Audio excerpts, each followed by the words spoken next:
paligaya ng ngiti sa inyong mga mukha.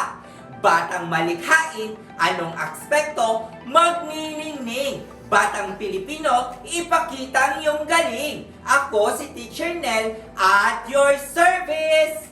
Ating lakbayin ang mundo ng pagkatuto para lang sa'yo. Tara na, palawakin ang isipan dahil learning is fun.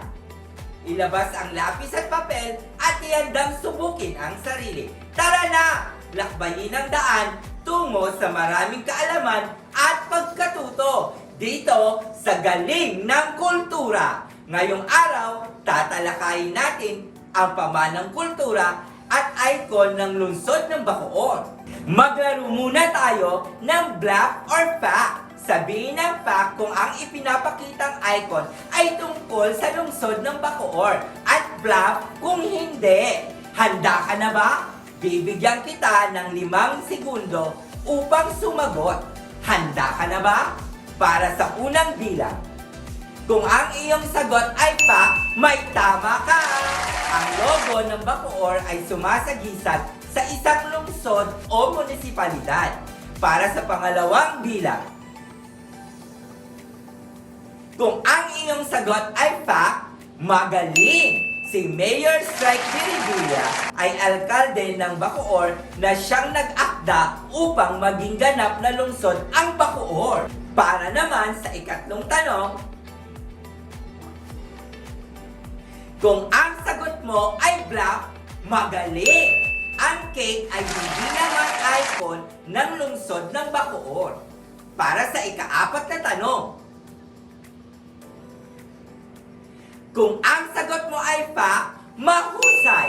Ang Dikman ay isa sa mga kainan sa Bacoor na kilala sa masarap na halo-halo. Para sa ika-5 tanong, kung ang sagot mo ay fact, magaling!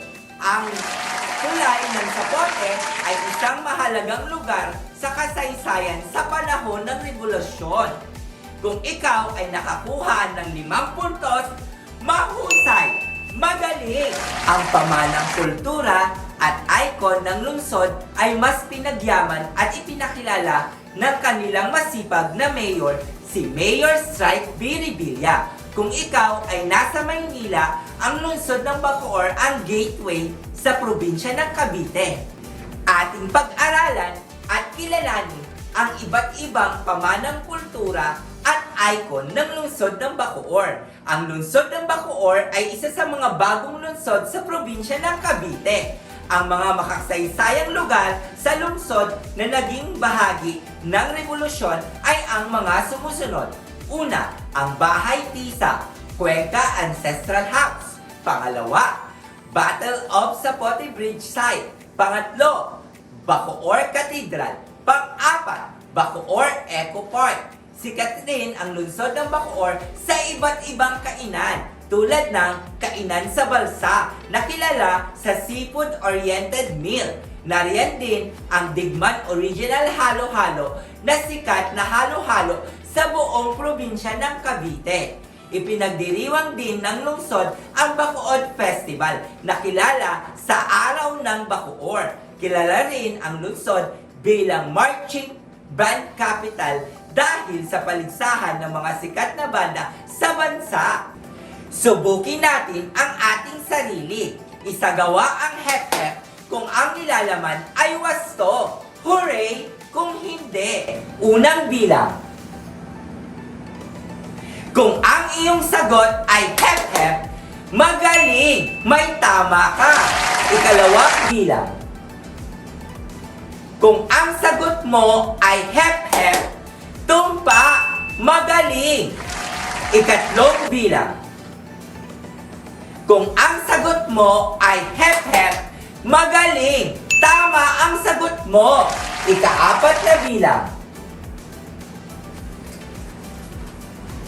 Kung ang sagot mo ay hep-hep, tumpa! Magaling! Ika-5 bilang.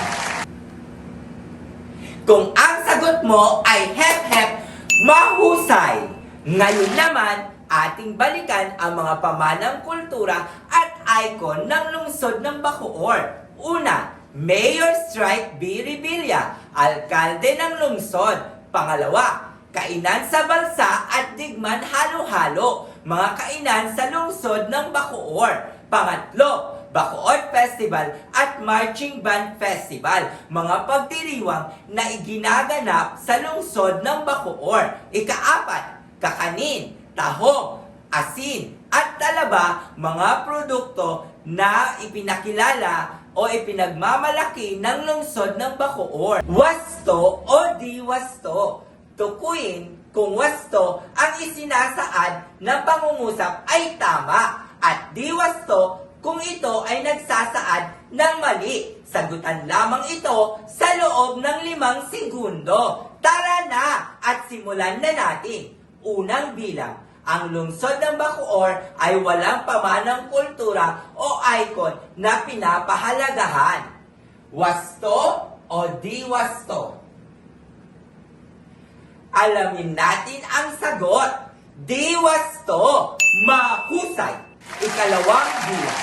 Ang bahay na bato, Cuenca Ancestral House at Tulay ng Zapote ay ilan lamang sa mga pamanang kultura ng lungsod ng Bacoor. Wasto o di wasto? Alamin natin ang sagot mo. Wasto. Mahusay. Ikatlong bilang.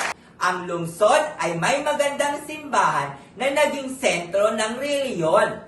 Wasto o di wasto? Alamin natin ang sagot mo. Wasto. Mahusay. Ika-4 na bilang. Si Mayor Strike Biribilla ay isa sa mga icon na namumuno sa lungsod ng Bacoor. Wasto o di wasto?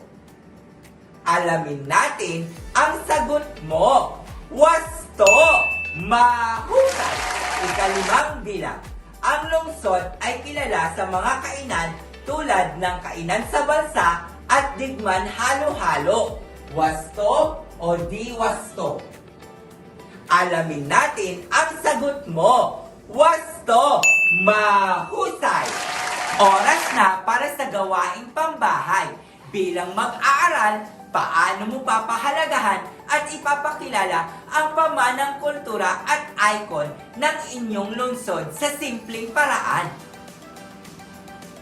Tandaan, ingatan at pahalagahan ang mga pamanang kultura at icon ng inyong lungsod sapagkat ito ang pagkakilanlan ng inyong lugar o lungsod. Dito na tayo nagtatapos sa isang makabuluhang araw na puno ng aral at kaalaman. Muli, ito si Teacher Nel. Hanggang sa muli, paalam!